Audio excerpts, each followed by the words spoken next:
10, 9, 8, 7, 6, 5, 4, 3, 2, 1, 0.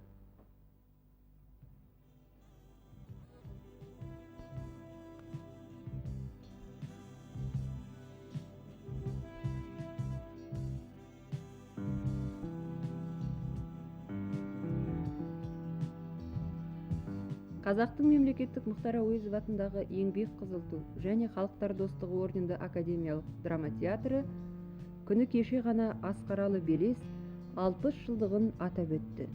Қазақ өнерінің дарындары Әміре, Иса, Қанабек, Қалибек, Серәлі, Елубай сынды таланттар алғаш пердесін ашқан қастерлі сахна қасиетті шаңырақ есігін күн сайын тебіренбей ашып, толғанбай аттау мүмкін емес. Иә, сахна сырын игеру, әрі өзің, әрі өзге болып, кейіпкер аузыменен күллі адамзатты толғандыру беймаза тіршілікті қажет етеді. Өмірі мен өнері біте қайнасып, бір тұлғаға айналған өнер иесінің бірі СССР халық артисі Фарида Шарипова. Бұл күні театрдың алтын діңгегі орта буын өкілдерінің қатарынан өз үнімен ерек танылып, басқаға ұқсамас тағдыр табиғаты мен көрермен сүйіспеншілігіне бөленген Фарида Шариповамен сырласу әңгімемізді театр табалдырығынан аттаған сәттерінен бастадық. 30 жылға жуық қазақ драма театрының сахнасында жылжыған жылдармен жарыса талант қырыда лағыл маржандай мөлдірей түседі.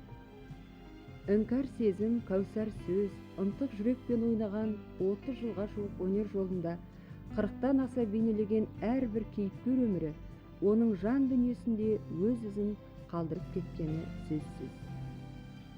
Үлкен өнер ордасындағы қандай да бір тіршілікке Фарида Шарипова ешқашанда селқос қараған емес. Өйткені театр өмірбаяны, оның өмірбаяны, театр тынысы, оның тынысы.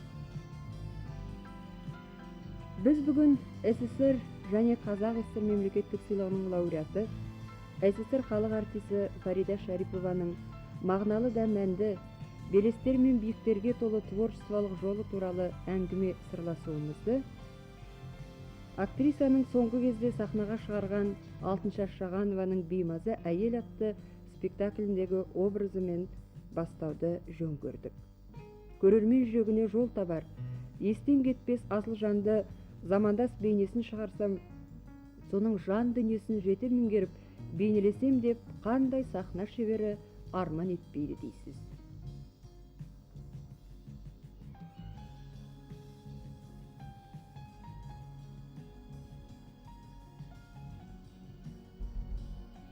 Сонымен балам, сенің ойыңша әйелдер біреуге арқа сүйіп, жанасып өседі демексің ғой. Солай ма? Сонда сен менің жеңілтек жүрісімді көріп педің. Әйтеуір әйел байғұсқа сөз ергіш. Отырса опақ, тұрса сопақ. Біреумен қатар кетіп бара жатсаң, жанастыра салады. Еш қайда шықпай үйіңде тыныш жатсаң, бұл неге жатыр? Бұл неге ел көзіне көрінбейді? Бір ұялары бар шығар дейді. Сонымен балам, сенің ойыңша еркектер еңбегімен өсетін болды да, әйелдер жаңағы сен айтқан жолдармен өсетін болды ғой, солай ма? Біліп қой. Кімнің қандай жолмен өскенде шаруам жоқ. Ал өз басым бір нәрсеге қолым жетсе, еңбекпен, адал еңбегіммен жеттім. Мұна сорғалаған маңдай теріммен жеттім. Бұл заводта мен атқармаған жұмыс жоқ. Әрі оны менен артық білетін адам жоқ десем, сен мақтанды деме. Әділі сол. Әйел махаббатсыз өмір сүралмайды дейді. Менің оған ешқандай да таласым жоқ. Әйел атанып, бір халықтың ұл қызының анасы бола жүріп, біздің шашы ұзын, ақылы қысқа деген бағамыз бар. Өкінішті әрине. Бірақ ақылымыз қысқа болғанмен, біздің махаббатымыз зор. Әйел махаббатының жанында еркектердің махаббат деп жүргені жай құр әуейлік. Фарида апайдың творчестволық жолына көңіл бөліп қарап отырсақ, ол кісінің сахнада жасаған барлық кейіпкерлері, сахнада жасаған барлық образдары мына бүгінгі көпұлтты советтік театр өнерінің алтын қорына көбі кірген екен. Бізде мынандай бір ұғым бар, дарын деген. Дарын деген ол не? Дарын негізінен табиғаттың берген, адамға бөліп берген еншісі. Ал оның үстіне дарын жас сәби бала сияқты. Ол көп еңбек етуді, көп тәрбиелеуді, тынбай үнемі ізденуді талап етеді. Фарида апайдың бүгінгі жетістіктерін сөз ететін болсақ, осы бүгінгі жетістіктердің өзі Фарида апайдың сол тынымсыз еңбегінің арқасы ма деп есептеймін. Беймаза әйелдегі Фарида апай жасаған Айша Садықовна образына келетін болсақ, бұл әрине қиындықсыз болған жоқ. Осы жұмыс процесінде Фарида апай көп еңбек етті. Негізінен пьесадағы Айша Садықовна рөлі Фарида апайға арналып жазылған. Оның себебі авторда Фарида апайдың өмірдегі қасиеттерін, өнердегі қасиеттерін терең түсіне білуінен ғой деп түсінемін өзім. Мен осы театрда біраз режиссер болып істегелі бері Фарида апаймен жұмыс істеуге негізінен шынымды айтайын қорқатынмын. Бірақ оның екі түрлі себебі бар. Бірі, мен өз басым ойлаймын, Фарида апайдың деңгейіне өсу керек қой деп. Ал жұмыс барысында алғашында қиналған кездерім болған, бірақ сол кездерде Фарида апайдың маған көмегі көп болды. Мен Фарида апайдың әрқашан сахнаға репетиция кезінде бір дайындықсыз келген сәтін көрген емеспін. Қашанда тіпті Фарида апайға бір дені дұрыс ескерту айтайын десең де сөз таба алмайсың да, ешқандай мін таба алмайтын кездерім болды. Бірақ жұмыс барысында болады, кейде Фарида апайға айтар кейбір ескертулерімді мен басқа артистер арқылы айтамын. Сол кезде Фарида апай оны бірден түсінетті, өз адресіне айтылған дүние екен. Қолма-қол өзгерте қояды. Оны айтып отырған себебім дарындылықпен қатар кейде бір алғырлық та керек. Өйткені біз бүгінгі күннің бізге қойып отырған талабын ойлап қарайтын болсақ, ол алғырлықты талап етеді. Ешқашан кейде біз көбіне жайбырақат жүреміз, көбіне немұрайды қараймыз.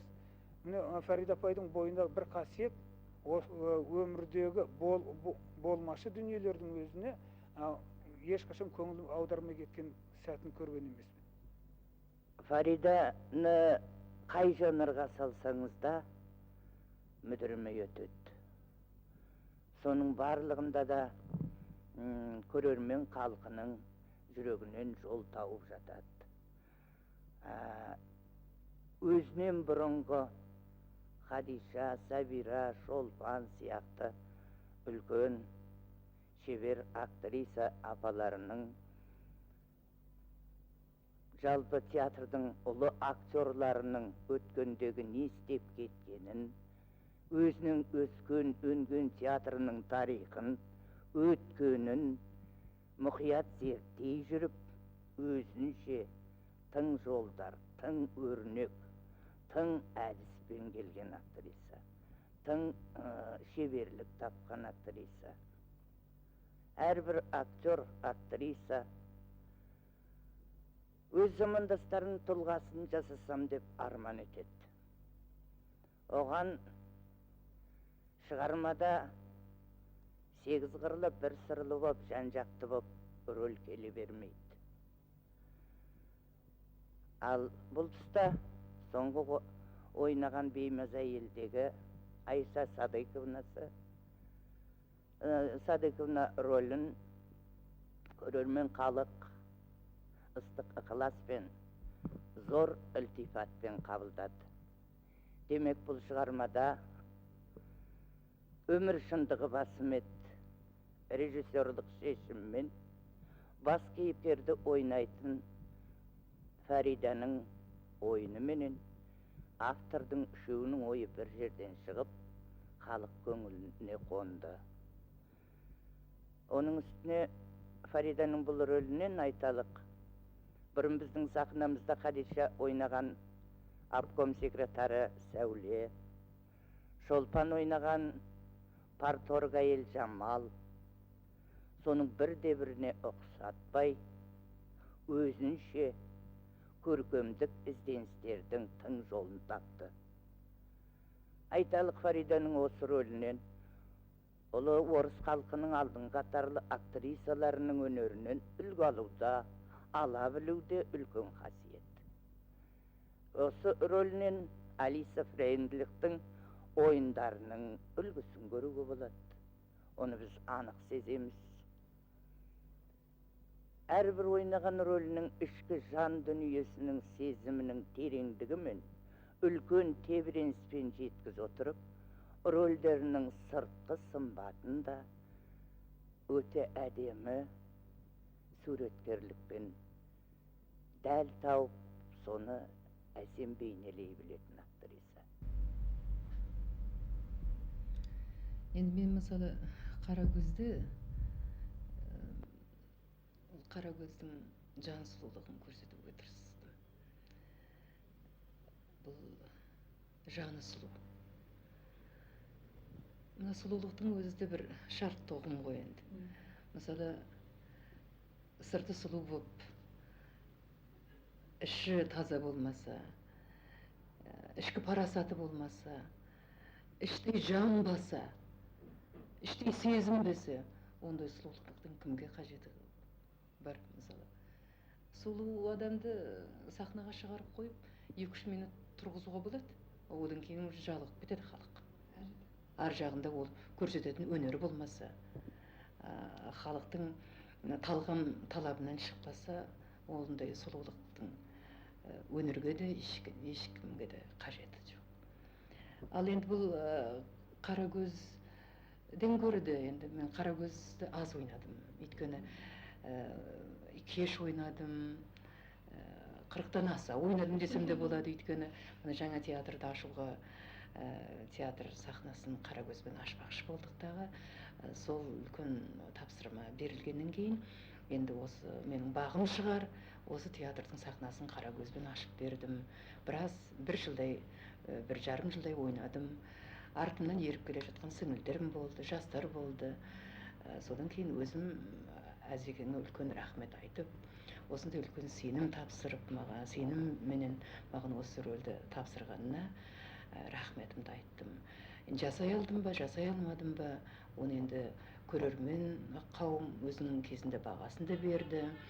Ал енді жасай алмаған жерлерім болса, кейінгі жас сіңілдерім енді дамытар, өздердің үлестерін қосады. Мен әйтеуір қаңқасын құрып бергендей болдым енді.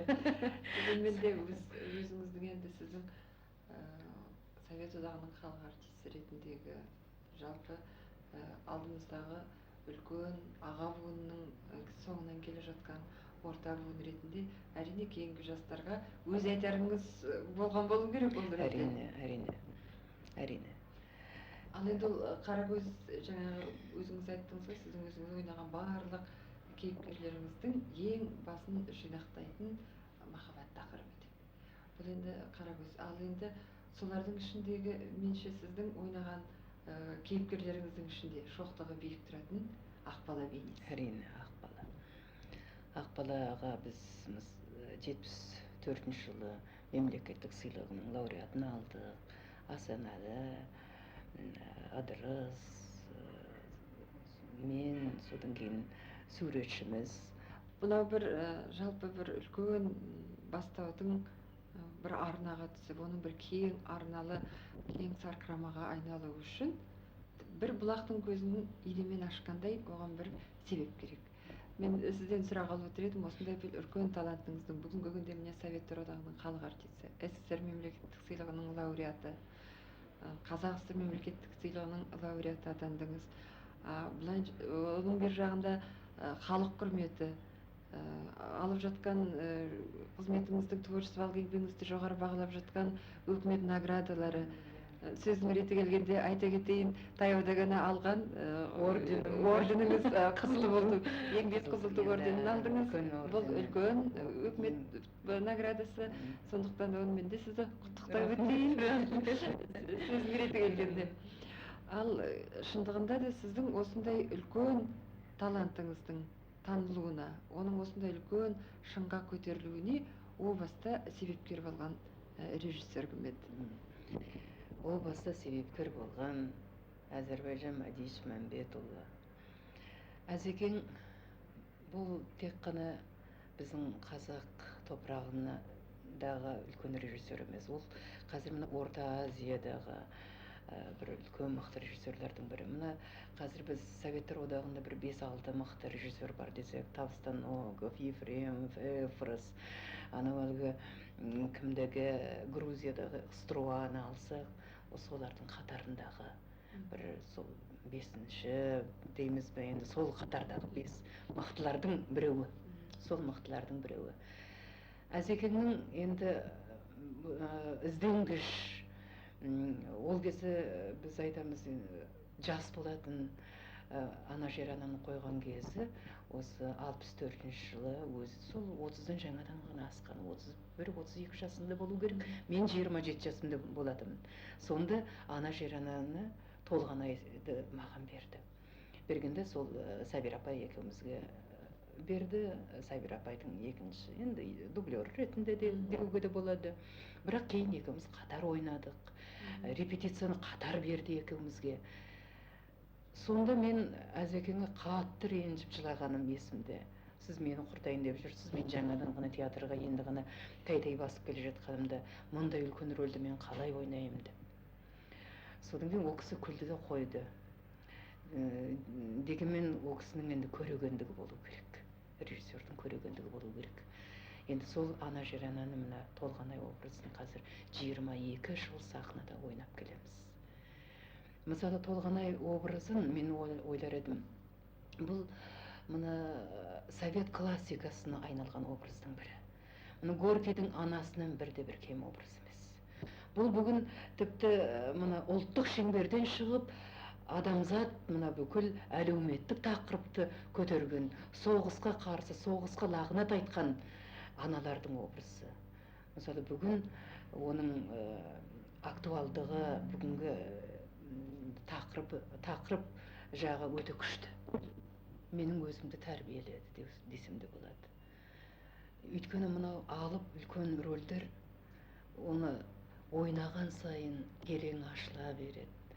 Мысалы мен жас кезімде қысылыңқырап ойнасам, қазір еркін ойнаймын. Еркін, өзімнің де балаларым бар. Балаларым қазір әскерде, бір балам қазір өзінің міндетін атқаруда, келеме деп күтіп отырмыз, үлкен сағынышым да бар балама деген.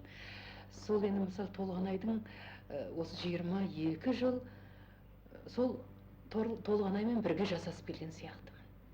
Соның қайғысы өзімнің қайғым сияқты болып кетеді. Осы мен 80-ші жылдары СССР халық артистін алған жылы Совет өкіметінің өкімет делегациясыменен Чехословакияға бардым. Ол өкімет делегациясының құрамында артистерден 2 адам бар. Біреуі Кирилл Лавров, біреуі мен. Сонда Совет жауынгерлерінің сол жеңіс күні қайтыс болған жауынгерлердің несі бар екен, зираты бар екен. Сол зиратқа алып барды. Сол зиратқа алып барғанда бәріміз қарап жүрміз, әйтеуір өзіміздің Иванов дейді, Николаев дейді, Степанов дейді, енді өзіміздің таныс фамилиялар. Бір уақытта арасынан қарасаң, Иманалиев деймау, осы Қожа Ахметов деймау. Сонда әлгі фамилияларды оқи бастағанда менің үлкен адамдар бәрі ақырындап, жайлап қарап жүр. Менен жастығым болар. Осы детектеп жүгіріп, әлгі бүкіл зираттағы тастардың бәрін оқып, бір адамды іздеп жүрмін. Бәрі біткеннен кейін, далаға шыққаннан кейін әлгі басшымыз бар еді. Сол кісіні құшақтап егіліп тұрып бір қатты жылағаным бар. Таба алмағаныма. Енді бұл да болса енді сонымен актердің өмірі өзінің образ өмірінен ажырамайды. Біте қайнасып кетеді, тереңіне үңілген сайын соншалықты ол әлгі айсберг сияқты шыға береді. Осы бір айна алдына күн сайын Фарида болып келіп, көрермен алдына бірде Толғанай, бірде Ақбала, бірде Еңлік, бірде Қарагөз, бірде Қарлыға, бірде Анар болып шығып, халық алдына өз өнерін сарапқа салады. Актер өмірінің күнделікті есеп берер, айнымас сырласар серігі осы бір айна творчестволық өсу жолының айнасы десе де болғандай. Толғанай бойындағы жан дүние тереңінен тепсінген қуатты сезім, әр тынысына мейірім демі аңқыған парасат, бірдің ғана емес, көптің дем тынысын көкірегінде соқтырған аналық кең жүрек, ел жүгімен ер жүгін жүйкесіне жүктеп, сабыры мен төзіміне билеткен айдынды биік мұрат, бәрі де рөлдің аналық, азаматтық тұлғасын бейнелейді. Міне осы Толғанай тағдырындағы характер қатпарлары актриса өнерін бұған дейін кездеспеген хал күй кештіріп, небір толғаныс тебіреністер иіріміне жүздіріп, сезім тереңіне бойлатты. Толғанай кешкен хал, тағдыр тауқыметі, күрес тек бір ғана қырғыз әйелінің халы менен күйі емес еді. Оның тағдыр талайында барша аналар мен азамат жүгін арқалаған жанның жайы менен күйі, күресі мен ісі бар еді.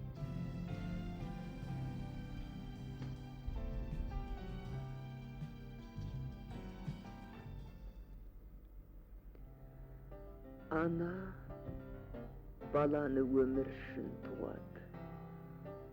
Жер бетіндегі тіршілік, тірлік бақыт үшін ғана туады. Мен майданда қаза тапқан ер жүрек батыр жауынгерлердің, өз балам Майсалбектің ерлік даңқын мақтан етіп, әруағына бас иемін. Бірақ ешбір дәреже, ешқандай атақ тірі баламның тырнағына да тұрмайды. Сенбесеңдер, сұраңдар. Жер бетіндегі ана атаулыдан ешбір ана мұндай даңқ дәрежені арман етпейді. О жеңіс, сені қаншама зарыға күттік. Тағзым етем саған ұлы жеңіс. Баянды бола көр. Көз жасымыз кем болған жоқ. Оны да кешірерсің. Дәл осы сәтте Субанқұлым, Қасымым, Майсалбегім, Жайнағым, төрт сұңқарымды есім алып отырғанымды да кешір ұлы жеңіс. Тым болмаса, төртеуінің біреуі де оралмады ғой. Бірақ өзің келдің жеңіс. Өзің келдің. Кешір мені қайтейін.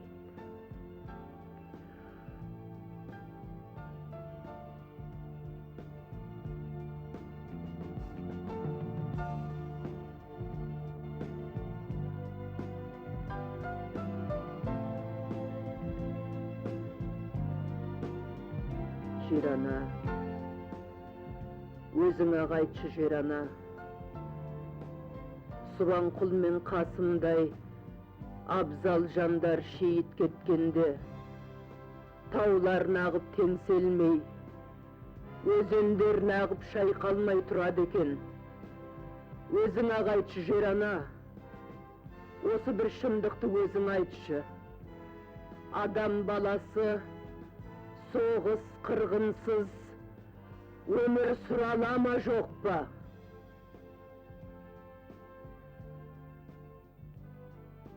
Ақ тілегінің. Жақсының жақсылығын айт, нұры тасысын дейді қазақ. Егерден Фариданың жақсы қасиеттерін айтсақ, оның еңбегін айтсақ, жасаған образдарына баға беріп мақтан етсек, осының барлығы өзімізден кейінгі ұрпақтарға үлгі болсын деп, үйренсін деп, білсін деп, ата бабаларымыздан қалған тамаша дәстүрді қалай алып бара жатқанын көрсін деп айтамыз. Мен Фаридамен сахна серіктесі болғаныма бақыттымын деп есептеймін. Мен сахнада Фаридамен көбіне, егердем мен оның күйеуі болсам, ол менің әйелімді ойнады. Мысалы, Көктөбедегі кездесуде. Ал Қан мен терде әкесі Сүйеуді ойнасам, ол қызым Ақбаланы ойнады. Осы Ақбала образында сондай қиын тағдырлы қызды мен үйіне бірінші рет келгенімде бір өтірігі жоқ. Шынайы әкесін қарсы алғандай жүрегімді қозғап, әке, отыр деген сөзінен бастап, мен сол спектакльді сахнаға бірінші шығатын жерімнен бастап, ең соңына дейін арамыздағы бір үзілмейтін жіп барын сезініп отырам.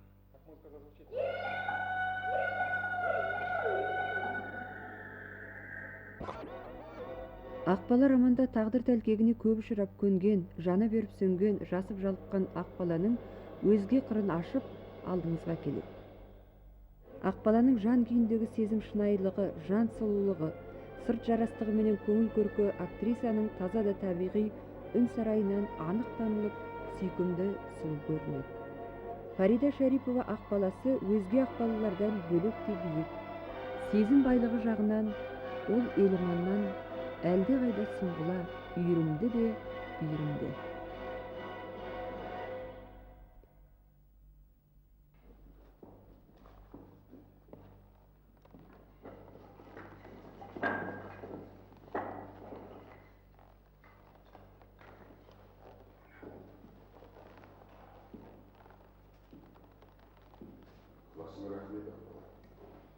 Келіп тұрсайшы.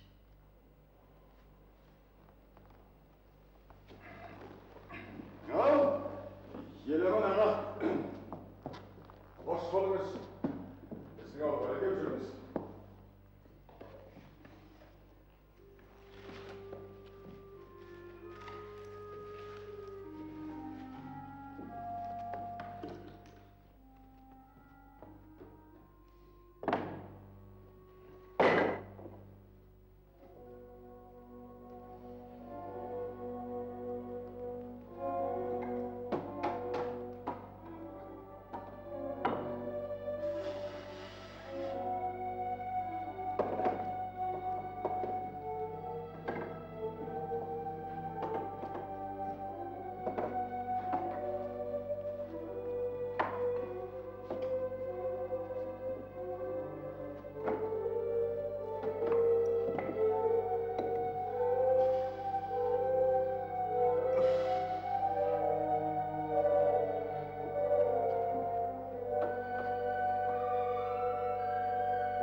Япыр-ай!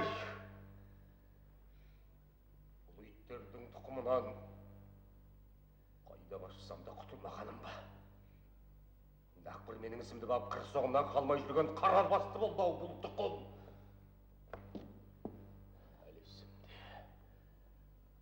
Әлі есімде. Бір күн осы Ақбаланы бір көруге зар болып, Көлқара тобанындағы сүйеу қарттың үйіне тартып кеттім. Қас қылғандай нақ сол түні Қаратаздың жылқысына қасқыр шауып аяқтың бойындағы құдасынан әкелген жүйрік атыны жарып кеткен екен. Қаратаз сол ішінде қыр соңымнан қалмай өш алып келеді. Мынасы, тағы да соның қарымы. Бұл иттердің бәрі бай, бәрі мырза. Шетінен аң қуғана, ел қуған, сауық қуған сал серілер. Қадалған жерінен қан алмай қоймайтын сүліктер. Сүліктер. Құдай-ау, көрместей болып кетіп. Сол бір жас күніміздегі жақсы жарасқан көңілімізді көктей қырыққан өзің едің ғой. Ағаларыңнан аса алмадым. Сенен сүйіп қосылған жарымнан күдер үзгесін. Қыз сорының күні қайсы. Атанам қосқан кісінің шалғайынан ұстап кете бермедім бе? Шалғайынан ұстап кете бермедім бе? Бір төсекте қатар жат. Қаласаң мейлі құшақта, сүйер көзіңде Құдай қосқан некелі жарың екені рас. Ал бірақ, бергі жағың мендік болып, жан дүниең мүлде басқа жақта болсашы. Ай батқан түнде күдік сенімсіздікте кісі ойдың қарайтар, бірақ бүгін батқан күн ертең қайта шығып, дүние жарқырап нұрланады. Иә, өмір мен өлім сияқты қараңғы мен жарықта бір кезек жеңіп, тірлік үшін бұлары да жан таласып жатпай ма? Жан таласып. Бұл тағы да түйіліп алды. Мінез сондай томырық тұйық. Алғашында қандай жатсындым. Бірақ сол кездің өзінде көз жанарынан маған деген шексіз сүйіспеншілікті көруші. Осы өмірдегі бар қызығы да, қуанышы да мен сияқтымын. Ал мен тек аяймын. Жетімдігі, жалғыздығы үшін аяймын. Тұңғыш бойыма бала өткенде сорлы сондай қуанды. Балық салған дорбасын босағаға тастай салып, сырттан кірген бойда ойын шынын араластыра әзілдейді. Адам өз бойын шаққалып жүргенде, сен дыңдай бір кісіні көтеріп жүрсің ғой, маған бер деп, істегелі жатқан шаруамды қолымнан алады. Неге екенін білмеймін, сондай кезде өз-өзімнен ұяламын. Қаттылығыма қысыламын.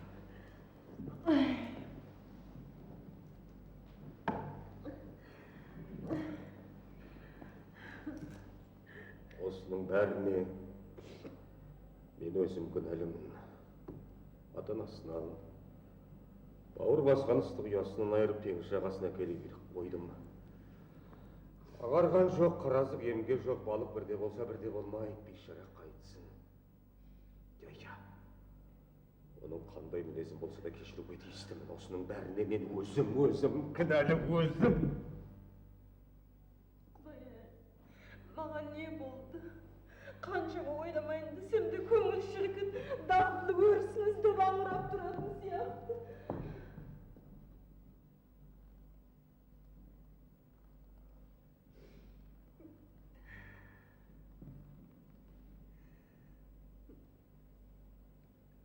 Қиындықпен қайта тапқан жылы ұямды бұзғың келе ме? Жылы ұямды бұзғың келе ме? Жоқ. Жылы ұямды бұзғың келе ме? Жылы ұямды бұзғың келе ме? Жылы ұямды бұзғың келе ме? Жоқ. Сахна серіктесі талантты болатын болса, ол актер үшін үлкен бақыт. Өйткені актердің өсуіне де сол талантты серікке байланысты. Өйткені сахнаға шыққанда сенің тіпті кейде бір өмір болғасын әртүрлі жағдай бола береді. Кейде сенің бір жинақланбай келгеніңді сахна серіктесің мықты болып тұрса, сен оны ұмытып, соған ілесіп, спектакльдің өң бойына кіріп кетесің.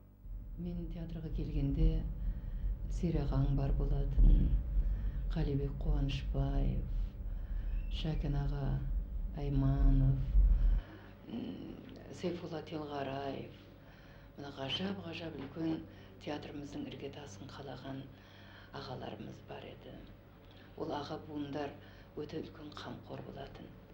Әсіресе менің есімде қалғаны Серағаң.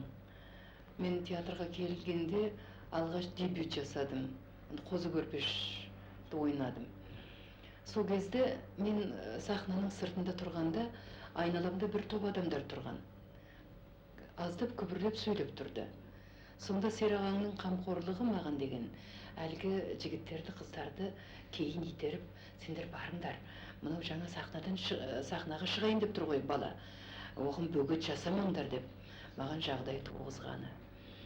Содан Серағаң екеуміз көп партнер болдық. Серағаң енді екеуміз әзілдесіп қоятымыз, екеуміздің де көзіміз кішкентай, бір-бірімізге ұқсаймыз деп. Ол ылғи қызым дейтін, мен әкем дейтін. Мен сахнада бірге көп ойнадық. Қозы көрпеште ол Қарабайды ойнаса, мен қызын ойнадым. Сосын Қобландыда Көбіктің ойнаса, мен Қарлығаны ойнадым. Бекнам жұлдызында әкемді ойнады, мен Хиенді ойнадым қызын. Сонда ылғи сол риза болған кезінде сенің атың Фарида емес, сенің атың Фарида, Фүри, Фәрфүри дейтін. Сонда мен ол не деген сөз деп сұрағанымда, ол сен сахнаға шыққанда жанып кетесің, фәрфүр етіп, жарық-жұрық кетіп, жанып тұрасың деген сөзің деп өзінің ризашылығын білдіретін. Міне бұл бабаларымыз арамызда жоқ. Әрине біз театр бұл кісілер құрмағанда, театрдың нағыз қиын кезін бұлар өткермегенде біз бүгін мынандай сәулетті театрда отырар ма едік, отырмас па едік. Сондықтан да біз ол кісілердің аруақтарының алдында әрқашанда тізе бүгіп, сол кісілердің жасаған жақсылықтарын әрі қарай жалғастырамыз деп ойлаймын. Содан менің енді мына қазір арамызда Кәмәл аға, Қапан ағалар жүр. Мен ол кісілерге үлкен денсаулық тілеймін. Алдыңда үлкеннің жүргені жақсы.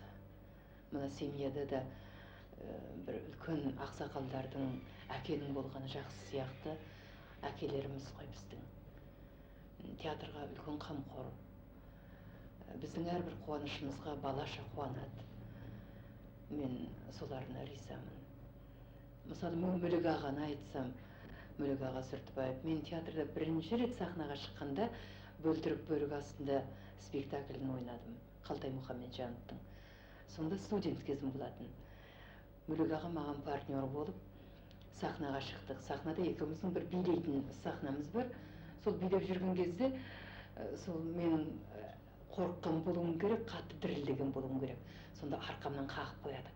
Қорықпа, қорықпа, мен қасыңдамын деп. Осының барлығы мен ойлаймын, енді театр деген бір үлкен семья ғой. Театрда қанша талас, тартыс, жақсылық, жамандық, барлығы аралас болады. Бірақ театрда осындай бір үлкен қамқорлық, үлкен бір достық, үлкен жылылық әрқашанда адамды алға итереді, шабыттандырады. Енді мен бұл аға буындардан басқа өзімнің ең жақын, өзім дос деп білемін ол кісілерді, ол апаларым. Сәбир апа, бұл енді сахнамыздың үлкен анасы, театрымыздың үлкен анасы. Сәбир апайдың жасаған Толғанай образының өзі бір үлкен тарих қой. Оны сөзбен айтып жеткізу өте қиын. Сәбир апайдың үлкен мына адамгершілік сезімі, басыңа кейде қиыншылық түскенде қасыңда болады, әрқашан өзінің ақылын айтады. Ал Бекен апамен мен театрға келгеннен бастап партнермін. Мына алғаш Жәмиляны ойнағанда ол менің енемді ойнады. Содан Ана жер ана спектакліне көштік. Ол кезде мен Толғанайды ойнасам, Бекен апа жер ананы ойнады. Бекен апа мына қазақтың тілінің шебері деп ойлаймын. Өзі көп жылдар еңлікті ойнатты. Еңліктен енді жасы асып бара жатқан кезде өз еркімен келіп, Фарида еңлікті ойнау керек деп, еңлікті өзі дайындап, сахнаға мені еңлік қабаттандырды. Мен сол еңлік рөлін сахнада 10 жылдан артық ойнадым. Сондықтан да мен Бекен апаны өзімнің ұстазым деп есептеймін. әрқашан бір өнерде бір тартыс болып қалған кезде ақыл сұрайтын ақылшым Хадишамен қатар отыру маған өте мына дүниежүзі мәдениеті тарихын білу жағынан әсіресе орыс классикасын дайындаған кезде ол кісінің көмегі өте көп тиді. Өйткені бұл кісі классикалық рөлдерді көп ойнаған адам.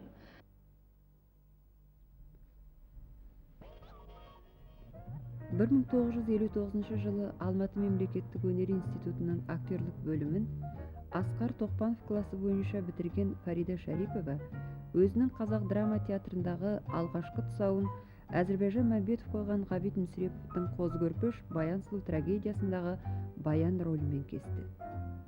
Бұл спектакль қазақ режиссурасындағы жаңа бір бетбұрыс кезең еді де, 23 жастағы Фарида өзінің бүгінгі биігіне бастар өнер қадамын тың-тынысты сахнадан бастады.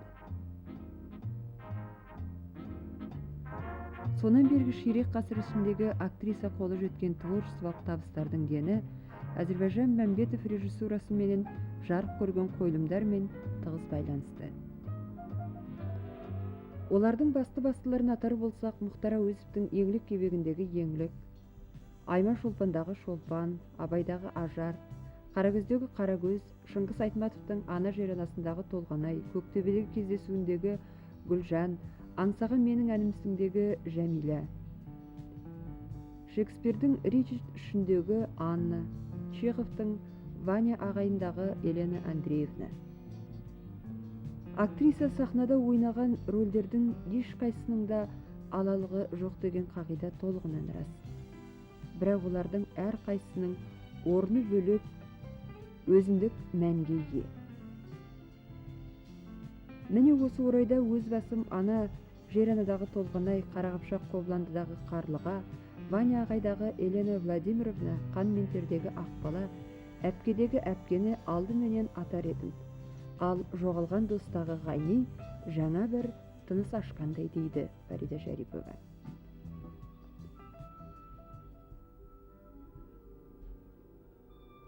Бұл сөзден өнер иесінің творчестволық құбылыстағы оқшау бір қырының айқын да анық ашылған тұстарын анық байқаймыз. Сіздер қазір Ваня ағай спектаклінен шағын үзінді көресіздер. Елена Андреевна Фарида Шарипова, София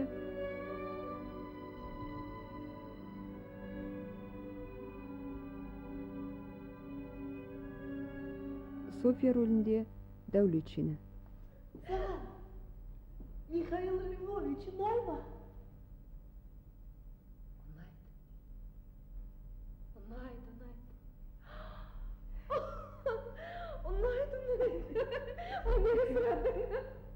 Менің сыйқым есмаз адамның сыйқына ұқсайтын шығар, ә? Білесің бе? Ол болса бағана кетіп қалды. Ал мен болсам, оның үнін естігендей болам. Қап-қараңғы терезеге қарасам да, оның жүзін көргендей болам. Жүр, менің бір білімі бар, әңгімелесейікші. Не айтты не? Ол сондай ақылды. Қолдан келмейтіні жоқ.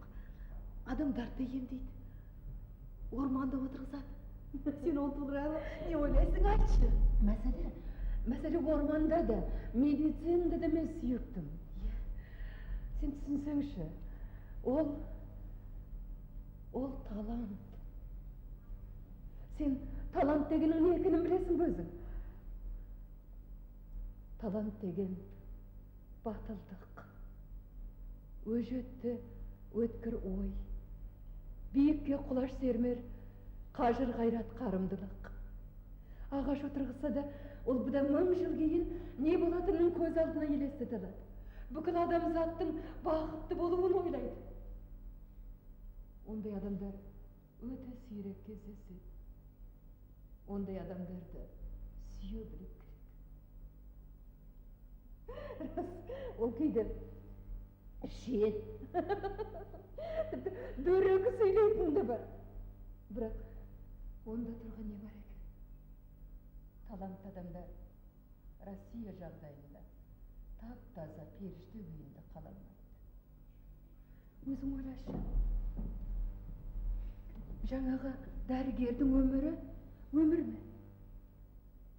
Жол болса баттасқан батпақ, шақырлаған аяз, жол аяғы қашық. Халық болса шетінен тұрпайы, шетінен дөрекі, айнала толы індет, жоқтық.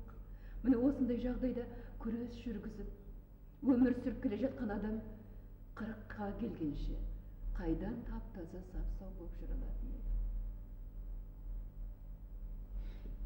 Мен саған шын жүректен тілектеспін, Соня. Сен бақытты болуға сондай лайық жансың. Ал мен болсам, өнерде де, махаббатта да, күйеуде де баянды еш нәрсе таба алмаған, сағымдай тез жоғалатын кездейсоқ адамдардың бірімін. Шынымды айтсам, Соня, мен сондай бақытсызбын. Жоқ, мен үшін бұл өмірде бақыт жоқ.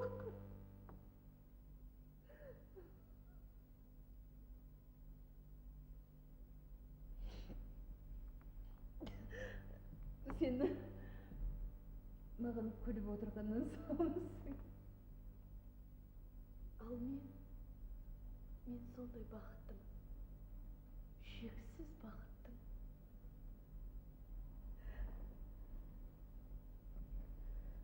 Музыка ойнағып кеп тұрғанын қарашы. Қазір мен қуана бір нәрсе ойнап едім. Ойна. Ұйқым бәрібір келмейді. Қазір. Бірақ әкең рұқсат етпейді. Ауырған кезінде музыканы соқаны сүймейді. Сен барып сұрап кел. Егер рұқсат берсе, мен ойнап берейін.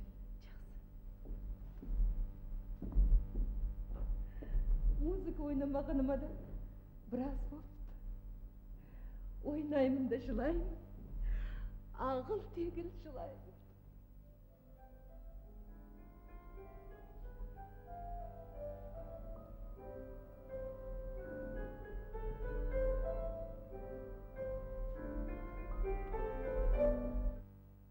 Мен өз басым Фарида апаймен Азик ағаның қоюындағы сүйікті менің ағатайым спектаклінде бірге әріптес болған кезінде сол Соня образын шығара алмай қатты қиналып жүрдім.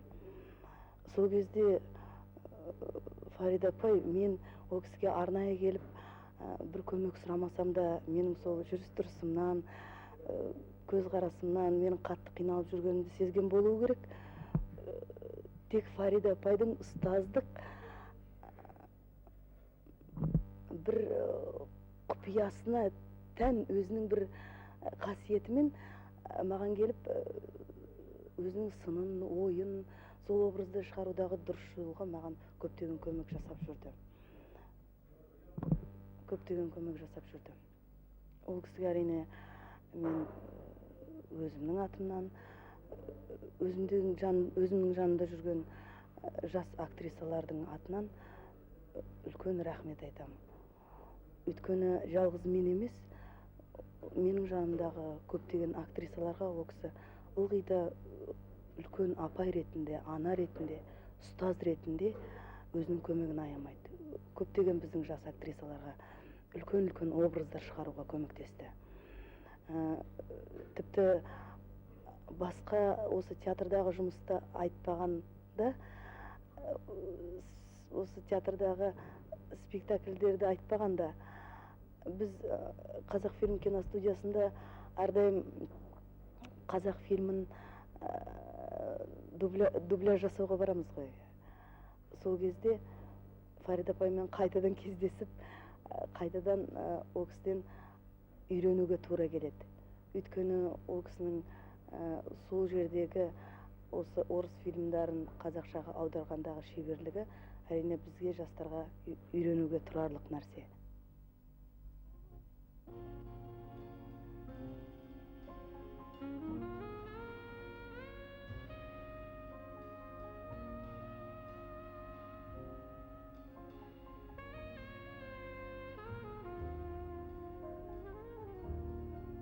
Витя!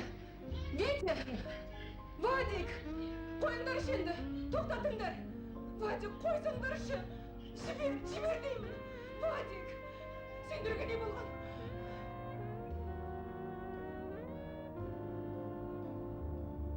Мына ойлап қарасам, менің дубляжға келген емес. Майра апа, 30 жыл болып қапты. Сол 57 жылы студент кезімнен бастап келген екен. Сонда өзіңіз массовкаға шақырдыңыз алғаш. Содан бастадық қой енді дубляжды. Дубляж біз үшін, мен үшін, жеке өз басым үшін үлкен бір мектеп. Неге десеңіз, біз актерларда уақыт өте аз болады. Жаңа кинолар көруге. Біз кинотеатрға барып кино көрмейміз. Ең жаңа фильмді осы дубляждан көреміз де, сол фильмді қазақшаға аударамыз. Мүмкін біздің енді мына театрдағы өсуімізге де дубляждың көп пайдасы тиген шығар. Неге десең, бұл енді күнделікті не ғой енді? Жаттығу. Біз әсіресе сөз сөйлеуді өзіңізден үйрендік. Алғаш қалай едік?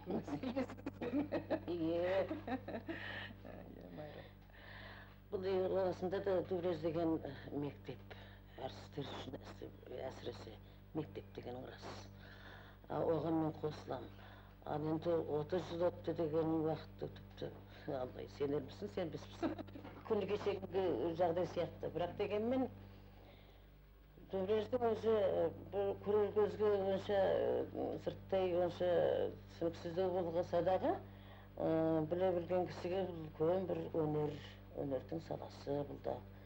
Бұнда әртістермен жұмыс істеу деген бар, әртістердің пиғылын, ішкі қимылын, сөз сөйлеудегі қимылын. Біз оны сыртқы қимыл өзі отырғанда ғой. Соны сыртқы әлбетіне әртістің көзіне, ішкі сезімнің барлығын байланыстырып сөйлеттіру деген оңай дүние емес. Ол енді әрине ауызша айтқанда онша көп түсініксіздеу болар, бірақ дегенменен сендер осы енді алдындағы ең бірінші былайша айтқанда поколение дейміз ғой. Ең бірінші поколение үлкендер болды. Жағда Өгізбаев, Қалтаев, Камал Қармасов, Шәкен Айманов да өте жақсы көретін дубляж өнерін. Ол кісі содан шыққан, содан режиссер болды, содан барып ол кісі киноға былайша айтқанда қызықты. Кино дегенің не екенін сол дубляж арқылы қызық түсіне бастады. Ал енді содан кейінгі поколение бүкейбі бар, ол кезде қатты еңбек етіп жүрген кісілер. Ол кездегі дубляждың істеу тәсілі басқа болатын. Ал енді қазір дубляж басқаша өзгерді. Орныға, өзінің деңгейіне жетті. Оның деңгейіне жетуіне мына сендер қатты көмектестіңдер, сендердің еңбектерің көп. Қазіргі қатысып жүрген өздерің бастадыңдар. Ал енді өзің сөзіңде жаңа айтып кеттің, сөз сөйлеуді бәрін сізден үйрендік деп. Олардың дұрыс қой, бірақ дегенменен сіздер соны дұрыс қабылдап уақытысында соған қарама қарсы еңбектенбесеңдер, жаңғыз мен не істер алармын. Ал енді сұмдық сендердің бір карамат, бір мысалы сендер дегенде мен айтатыным мына Мұхтар, Алтынбек, Фарида, Занзагүл, Фарида. Осылардың бір карамат, бір әшейін бір басқалардан ерекшеліктерің еңбек қорсыңдар. Сұмдық еңбек қорсыңдар. Осы дубляждың қыры мен сырын біліп алу үшін, соны сезіну үшін, соны игеру үшін қанша еңбек еттіңдер. Қаншама көз майларын таустыңдар, шынын айтқанда. Жасыратынның түгі жоқ. Қаншама рөлді бастан кетірдің. Ең бірінші бастаған рөлдің есіңде ме? Дела было Пенкове. Сонда ғана Рейсті деген қызды озвучить еткенде, дыбыстандырғанда қазақша сөйлеткенде қандай әсем.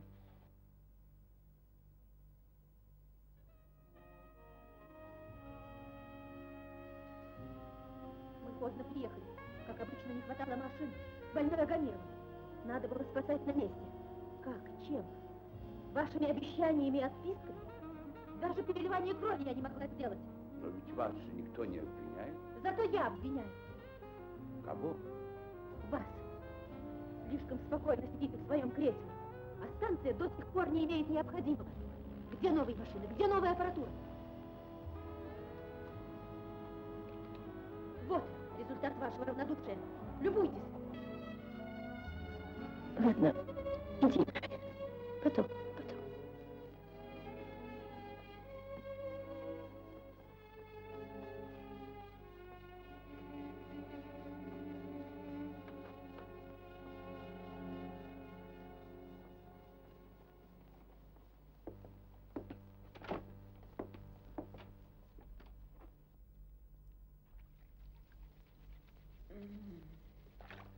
Театр сахнасындағы өрісті өнерімен өнегелі талант иесі кинода да 50-ші жылдардан бастап көптеген образдар жасап келеді.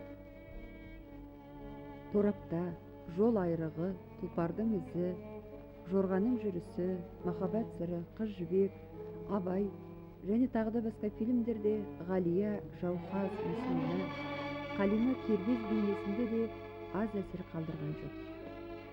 Солардың ішіндегі жол айрығындағы Ғалия мен қыз жібектегі Кербез қазақ фильмінің елеулі табыстарының бірінен саналса керек.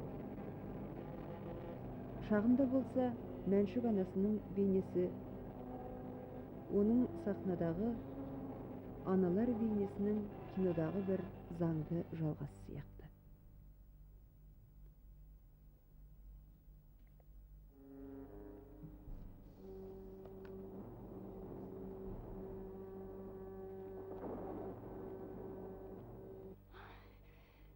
Где она? Айша.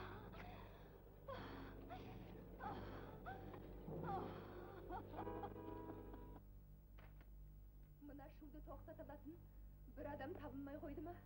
Өзің болмасаң, өзгеге тоқтар сиқылар жоқ. Сәукелеңді киіп көрші.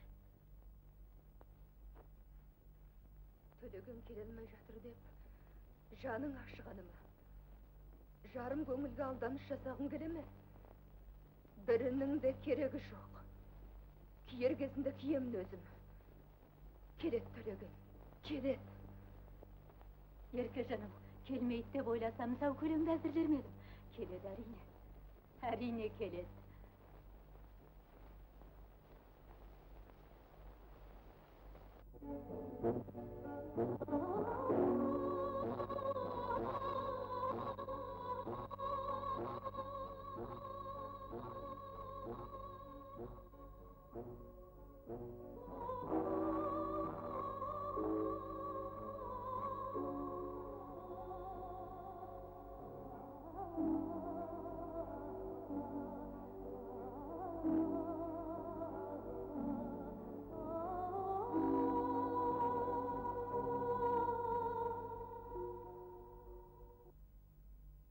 Көңілімде бір қатты қалған менің мінді ұмытылмайтын партнерім ол Әнуар Молдабеков.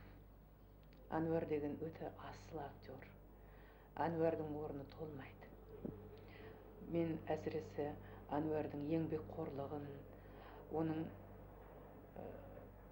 өнердегі тазалығын еш уақытта да ешкімге теңестірмес едім. Ана Абай атамыз айтады ғой, саф сұлу өнер бықсық ойдан тумайды, шыншыл таза жүректен ғана туады. Бәсеке неге оздың деп біреудің етегінен жармасу болмасын. Неге қалдым деп өзіңді өзің қамшылауың болсын. Сонда ғана мін емес деп. Өзін өзі қамшылайтын, өзін өзі кінәлайтын, өзін өзі әрқашан қанағаттанбайтын сондай бір асыл партнерім. Әсіресе оның соңғы рөлі сүйікті менің ағатайым дағы Ваня ағай қандай ғажап еді. Сол сөзін ең соңғы рет айтып кеткен болу керек. Мысалы, ең кетерде біздер мынау Серебрюковпен кетеміз ғой, ана профессор менен. Сонда мен айтам, көгершінім, қош тұрыңыз, енді біз көріспейміз. Сонда Елена Андреевна, біз енді ешқашан кездеспейміз деп қолымды сүйіп жылағанда, мен шынында да сондай бір асыл адамды енді көре алмайтын сияқты бір сезім алып қайтадым. Қазір бұл спектакліміз жүрмейді біздің. Шынында да Әнуардың дәрежесінде ойнай алмай қалам ба деп қорқады. Әйтпесе талаптанушылар бар. Дегенмен дағы мен ойлаймын, енді өнер енді із қалдырды ғой. Сол өзі із қалдырды, үлкен із қалдырды. Сол Әнуардың ізін жалғастыратын жас інілер болу керек деп ойлаймын. Ол мысалы Мейрамов, ол мысалы мына Тұңғышбай, ол Құман, ол Әнуар Боранбаев. Жалғастыру керек қой, Әнуардың ізін жалғастыру керек.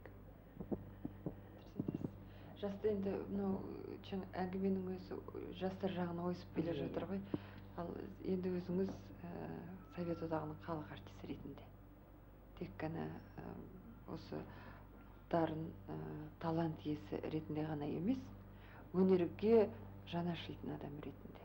Қазақ өнерінің бұдан да ары қарата жарқырай түсуіне үлес қосатын, соған ұрпақ тәрбиелейтін, кейінгі жастарды тәрбиелейтін ұстаз ретінде жалпы жастарға не айтар едіңіз? Менің жастарға айтарым, бұл өнер деген өте қиын сала, тылсымы мол, қызықты сала. Ол өнерде тек қана жеңіске жете берем, көрермен күнде гүл сыйлайды екен, өнер тек қана көңіл көтеретін жер екен деп келсе, ол қателеседі. Өнерде үлкен еңбек керек. Микеланджело айтыпты ғой, өнер деген қызғаншақ депті. Сенің жан-жаққа шашырамауыңды тілейді дейді. Өнерге бар жан тәнің менен, бүкіл өміріңмен берілу керек. Сондықтан да өнер менің өмірім. Мысалы, мен театр менсіз өмір сүралуы мүмкін. Басқалар бар, ұрпақтар жалғасар. Мен театрсыз өмір сүре алмаймын. Мысалы, сахнаға мен шықпаған күні сырқаттанып қаламын. Сахнаға келгенде сырқатымыз барлығы жойылып кетеді. Мысалы, солсылдап театрдың пердесі ашылған кезде, аны шам жағылып, зрительге, көрерменге алға шығып, бірінші сөзіңді айтқандағы тыныштық. Содан кейін әсіресе ана жеранада көрермендер бірге жылап, бүкіл зал пысылдап кетеді ғой, жылап, бірге үхлеп отырады. Бір минутта, бір секундта бірге үхлеп, бірге жылап, бірге күліп, бірге демалып отырғанда, бірге сырласып отырған, ол бақыт қой. Сахнаға әр күнгі аттап шыққан күн актер үшін бақыт. Ол бақытты мен мысалы ешкімге қимас едім. Ал енді мен өзім бірге ойнап жүрген әріптестерім, мына партнерларымның ішінде Сәбит Оразбаевқа деген үлкен бір құрмет сезіммен қараймын. Сәбит ол үлкен азамат, адамгершілігі мол. Біз мына бірге оқыдық.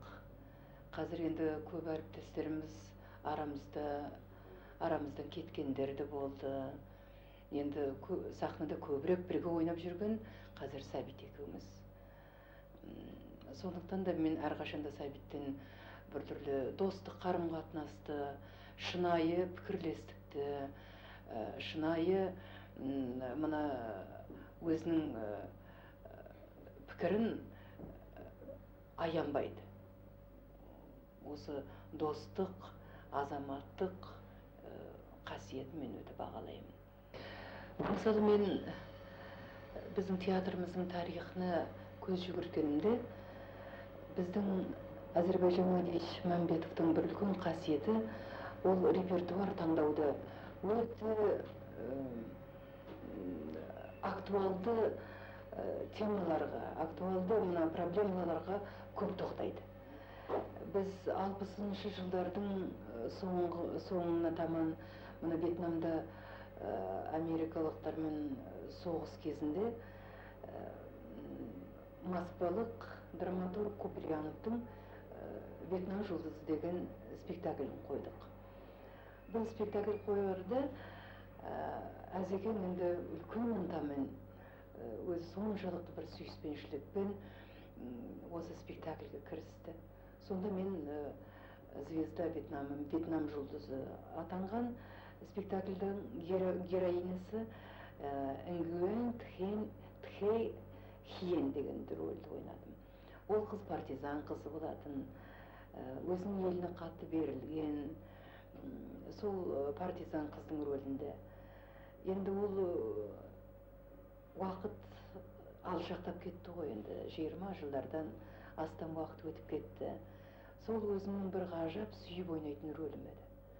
Сол рөлден менде қалғаны Вьетнамның әні. Вьетнам әйелдерінің нәзіктігі, олардың махаббатке беріктігі, олардың еліне деген сүйіспеншілігі. Соның қиыншылық соғыс жылдарында олар уәделескен екен сүйген жігіті.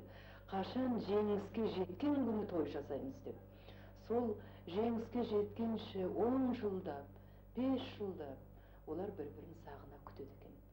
Соның бір әні менің есімде. Ол әнді маған үйреткен сол кезде біздің Алматы консерваториясында 2 Вьетнам композитор жігіті оқып жүрген. Сол жігіттер маған Вьетнам тілінде үйретіп кетті. Мен сол ән есімде болса, айтып көрейін.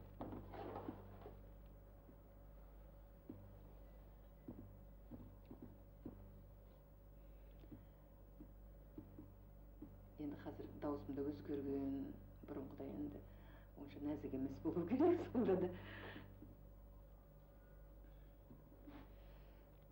Бұл енді сүйген жігітін сағынғандағы әні.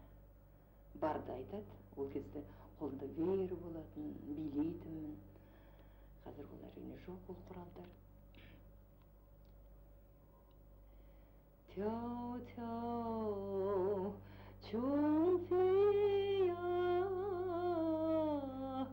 sa-chuay, sa-chuay, sa, thang nam bao ngày thang nhau, nhưng mang khơ hi sung bay, suy ai suy chuông long đại thân, nhiều ai cái không xa bao ngày. Châu châu chuông phi xa chuối xa chuối xa tháng năm bao ngày thân nhau, nhưng mang khứa khi sung vai, suy ai suy chuông long đại thân, nhiều ai gai khăn xa bao ngày.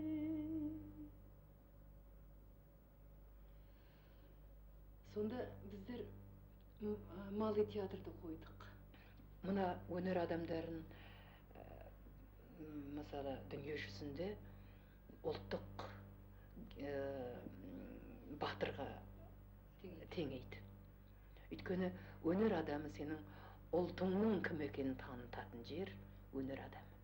Сен қанша байлық бер, қанша бидай бер, қанша мұнай бер. Егер сенің өнерің болмаса, сенің театрың болмаса, сенің халқыңның дәстүрін, тарихын танытатын өнерің болмаса, сені ұлт деп танымайды ешкім. Сондықтан да үлкен өнер иелерін үлкен ұлттық батыр деп санайды. Сондықтан да қазіргі кезде біздің мысалы өнер иелеріне, мысалы биыл біздің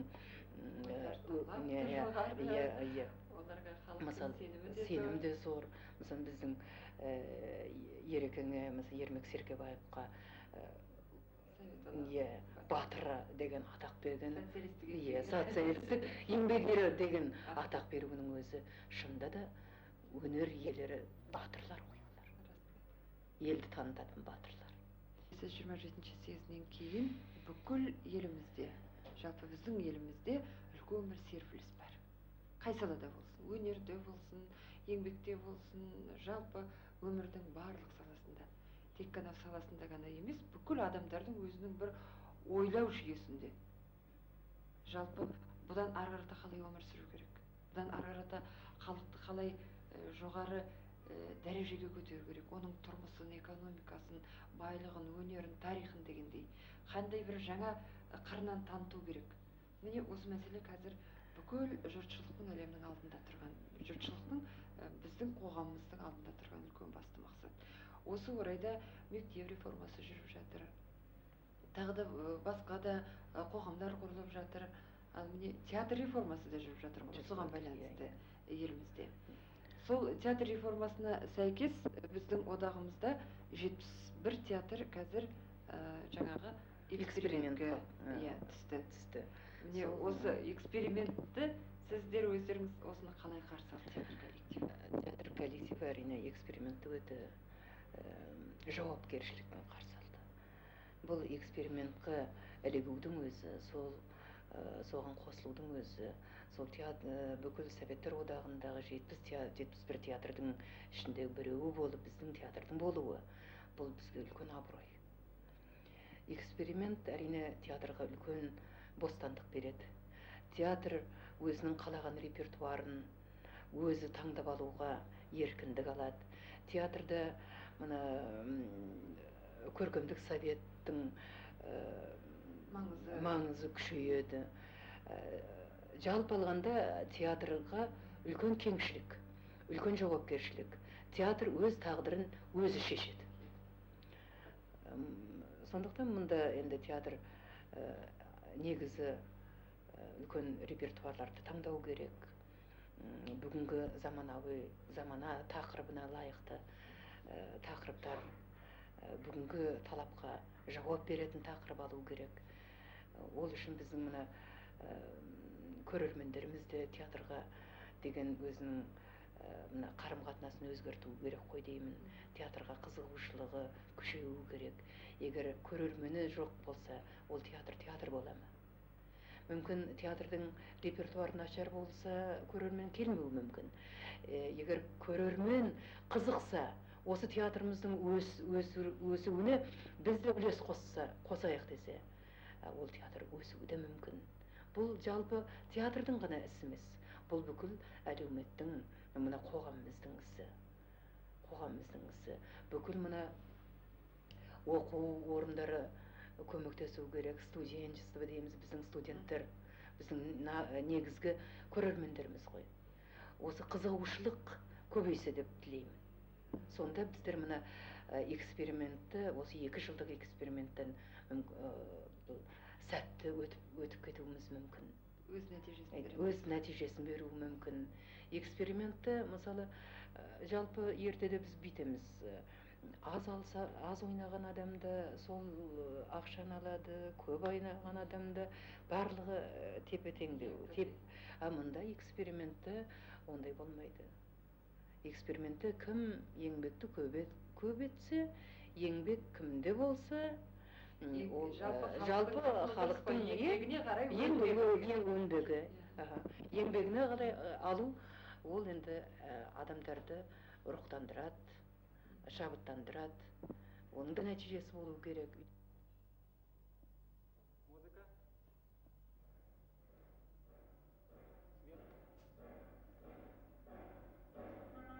Қарлыға Шарипова фольклордан келіп қайтар этнографиялық образ емес. Өзінің өр мінез, сергектігімен қазіргі уақытпен мінездес те жан. Спектакльді бүгінгі күнмен үндестіретін, мұраттастыратын да осы Қарлыға Шарипова. Бұл өнердегі ізгіліктің бүгінгі мүддемен үндес жаңғыруы. Жаңғырып, жасампаздық танытуы. Соның бәрінде жайнатып жайып салған өнер иесі, бойындағы талант қуатынан өріс алып өрнек шеккен, қимыл нәші мен үн нақысынан ашылған сөз құдіреті, сөздегі сезім шынайылығы өнерпаз бойында өнер мен өмір шындығының қапсыз астасы бүтіндігі. Алдияр айтсам кәр қылма.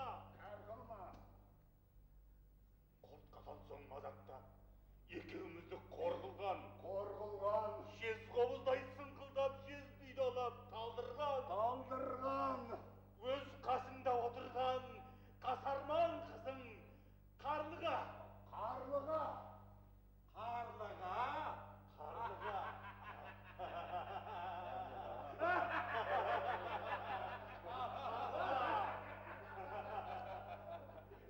Итпіз болар Қарлыға.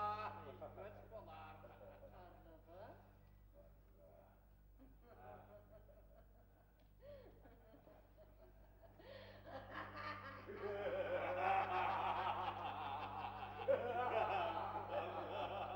Қанкөке, тыңда Қанкөке. Қасиет асқан ел алады, қылық асқан қыз алады. Қасиет қылық білмеген қыз талақтар нені қорққанда бездірген қорқау мінез осылар. Қасиетін атасын, мен теңім деп қосылар. Бұлдағаны білек пе? Сүймеймін де тимеймін, іркерім жоқ жасырар. Бақыр болса бұларың, мен майданда кем-бе-кем, өнерім бар асырар. Таңдамаймын, тимеймін, өз теңдесім болмаса, ынтығым жоқ па сұрар.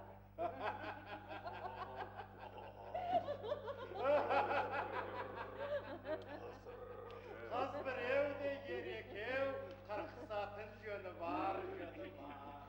Қазақ сахнасының бір кездегі алыптарын айтпағанда, онан кейінгі орта буындарды айтпағанда, кешегі 60-шы жылдың басында қазақ сахнасына бір өрім жастар қосылғандығын біздің театр тарихшылары, зерттеушілері үнемі айтып та жазып та келеді. Солардың қақ ортасында бүгінгі күні елімізге аты белгілі Советтер Одағының халық артисткасы, СССР мемлекеттік және Қазақ ССР мемлекет сыйлықтарының лауреаты Фарида Шәріпованың творчествосын ойға алмай кету ыңғайсыз жағдай болар еді. Фарида Шәріпова өзінің ең жас кезінде, сол 20-дан асқан шақтарында заманымыздың үлкен суреткері Шыңғыс Айтматовтың Ана Жерена пьесасындағы толғанаймен жарқ етті. Содан бері мінекей үлкенді кішілі бірнеше рөлдер ойнап келе жатыр. Мынау республикалық болсын, одақтық болсын баспасөзді Фариданың творчествосы турасында ылғи да қызу талқыланып келе жатқандығын біздің театр жанкүйерлері жақсы біледі. Алдағы уақытта да керемет қазақтың даңқты қыздарының өмір тарихыменен сахнадан Фарида Шәріпованың өнері арқылы таныса береміз ғой деген біздің театр мамандарының үлкен сенімі бар. Лайым сол сенім ақтала бергей. Фарида Шәріпова жөнінде бір-екі осы сөз. Дүниеде көп театрлар бар. Көп театрларда бір топ артистер бар. Әрбір артист ойында ең мықты ойнаймын. Ушул көрермендерге қандайдыр өзімдің жан дүниемді жеткіре білем ғой деп ойлайды. Бірақ бірде болса, бірде жоқ. Ал эми Фарида Шәріпова бұл сөзсіз ең талантты, ең көрінікті артистка. Мен көріп жүрген артистердің ішінде Фарида Шәріпова әлбетте ең маға ұнаған ошол әлгі пьесаларды ойнаған сайын мен ошол пьесалардан кейін башқа бір нәрселерді жазуға шықтанып илхам аламын. Мына артисттің мықтысы ушунда.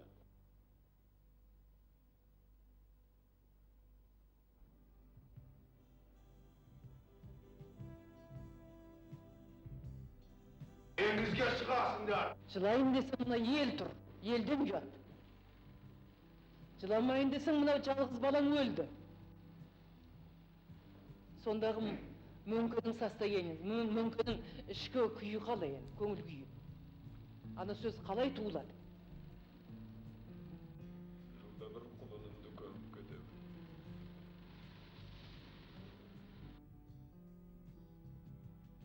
Театр болашағы қашанда толғандырады.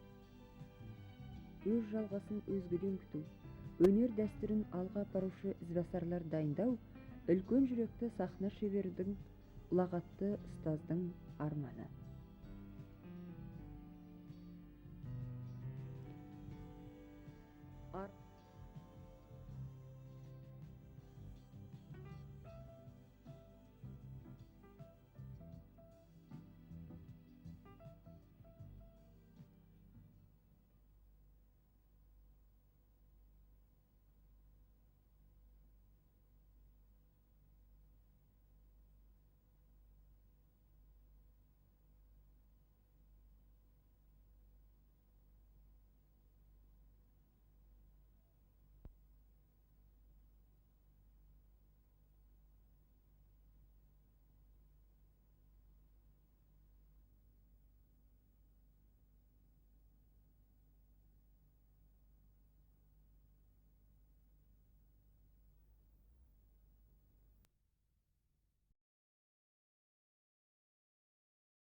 тұрақтылыққа